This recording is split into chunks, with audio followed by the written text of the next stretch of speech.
Demek 28 April 2026 il haftanın da ikinci günü. Çok güclü külək var. Çoxsu deyir ki, külək görsənmi? Bu sahildən dənizə vurur şimal küləyidir.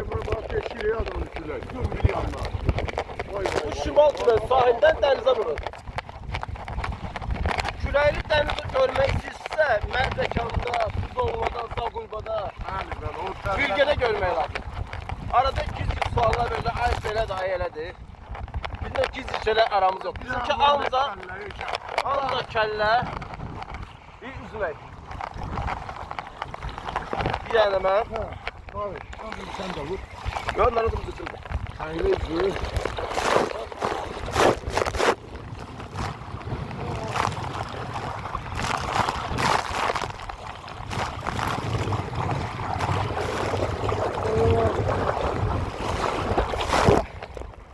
Süper. Böyle tutma, ne sen böyle git. Yok, vuracağım. Vuracağım. Vuracağım.